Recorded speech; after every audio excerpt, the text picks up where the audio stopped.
Histoire. La belle-mère est devenue un âne. Peu à peu, la belle-mère est devenue une âne. Vara vara mami kalude polanal est un proverbe chez les Tamouls, appliqué à ceux qui, de jour en jour, descendent dans leur progrès dans leurs études, leur position ou leur vie, est basé sur l'histoire suivante. Dans un certain village vivait un brahmane avec sa femme, sa mère et sa belle-mère. C'était un homme très bon et tout aussi gentil avec eux tous. Sa mère ne se plaignait de rien de sa part, mais sa femme était une femme de très mauvais caractère et dérangeait toujours sa belle-mère en la gardant occupée à tel ou tel travail tout au long de la journée et en lui donnant très peu de nourriture pendant la journée.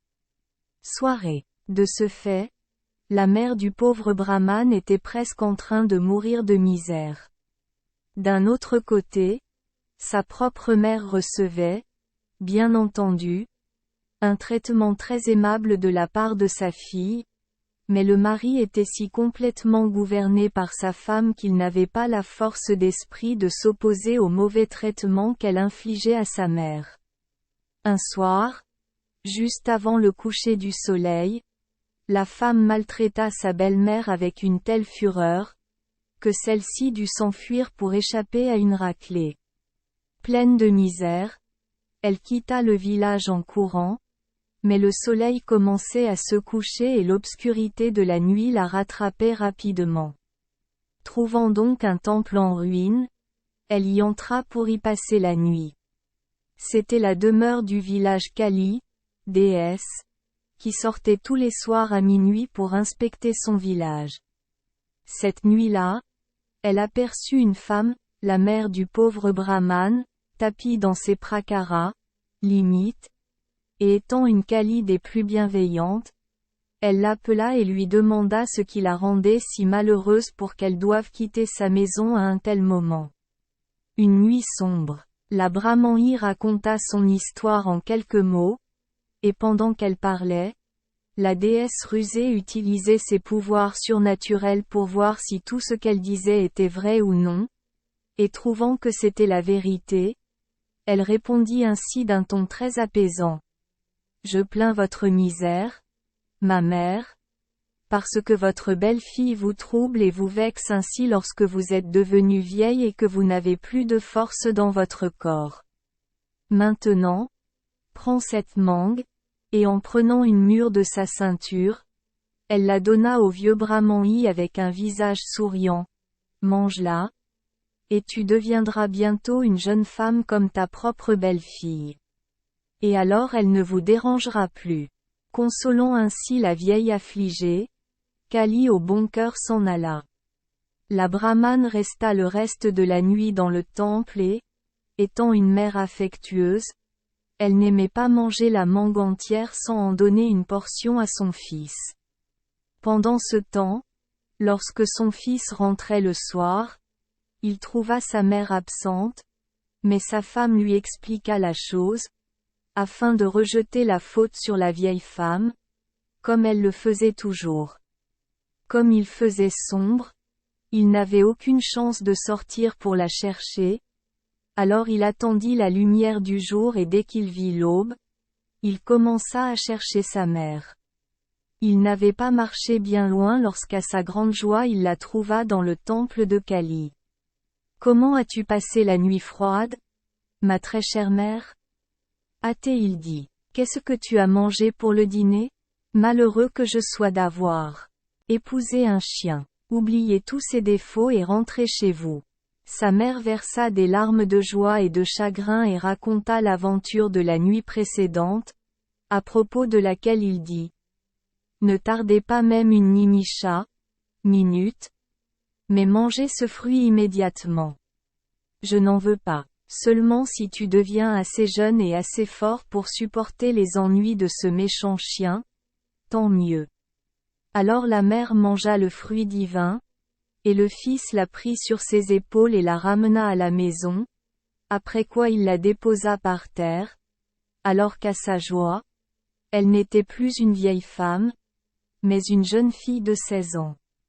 Et plus fort que sa propre femme. La femme gênante était maintenant totalement rabaissée et impuissante face à une belle-mère aussi forte. Elle n'aimait pas du tout le changement et devoir abandonner ses habitudes de brimade. Alors elle se disputait ainsi. Cette Jade de belle-mère est devenue jeune grâce aux fruits du Kali. Pourquoi ne devrait-elle pas? Ma mère fera de même, si je l'instruis et l'envoie au même temple. Elle instruisit donc sa mère de l'histoire qu'elle devait raconter à la déesse et l'envoya là-bas. Sa vieille mère, obéissant aux injonctions de sa fille, se rendit au temple et, lors de sa rencontre avec la déesse à minuit, raconta une fausse histoire selon laquelle elle était gravement maltraitée par sa belle-fille, bien qu'en vérité, elle n'avait rien de tel à se plaindre. La déesse percevait le mensonge grâce à ses pouvoirs divins, mais feignant d'avoir pitié d'elle, elle lui donna aussi un fruit. Sa fille lui avait dit de n'en manger que le lendemain matin et jusqu'à ce qu'elle voie son gendre. Dès que le matin approchait, le pauvre brahman picoré par la poule reçut l'ordre de sa femme d'aller au temple chercher sa belle-mère, car il avait récupéré sa mère il y a quelque temps. Il s'en alla donc et l'invita à rentrer chez lui. Elle voulait qu'il mange une partie du fruit, comme on lui avait demandé, mais il refusa et elle avala le tout, espérant redevenir jeune en rentrant chez elle. Pendant ce temps, son gendre la prit sur ses épaules et rentra chez lui, s'attendant, comme son expérience précédente le lui avait enseigné, à voir sa belle-mère se transformer elle aussi en une jeune femme. L'anxiété de voir comment le changement se produirait l'envahit, et à mi-chemin il tourna la tête et trouva la partie du fardeau sur ses épaules qu'il pouvait voir, comme des parties d'âne, mais il prit cela pour être une simple étape préliminaire vers la jeunesse féminine. Il se tourna de nouveau et vit la même chose plusieurs fois, et plus il regardait, plus son fardeau devenait comme un âne, jusqu'à ce qu'enfin, quand il arriva chez lui, son fardeau sauta en braillant comme un âne et s'enfuit. Ainsi le Kali, percevant les mauvaises intentions de l'épouse, la déçoit en transformant sa mère en âne, mais personne ne s'en rendit compte jusqu'à ce qu'elle saute effectivement des épaules de son gendre. Cette histoire est toujours citée pour expliquer le proverbe cité plus haut, Vara vara mami kalude paul à accent circonflexe n à accent circonflexe l, peu à peu la belle-mère devint un âne, auquel on ajoute aussi communément u accent circonflexe r varum bodu ou laïda talaipatal, et à mesure qu'elle approchait du village, elle se mit à braire. Merci les enfants des Esperluette Croisillon 39. Avoir écouté des contes de fées au jour Esperluette Croisillon 39. 8. Espérons que les histoires apporteront aux enfants des moments heureux et significatifs. Si vous aimez notre chaîne, veuillez appuyer sur le bouton S Esperluette Croisillon 39. Abonner, pour ne manquer aucune histoire intéressante. Je vous souhaite une bonne nuit de sommeil et de beaux rêves. Rendez-vous dans la prochaine histoire.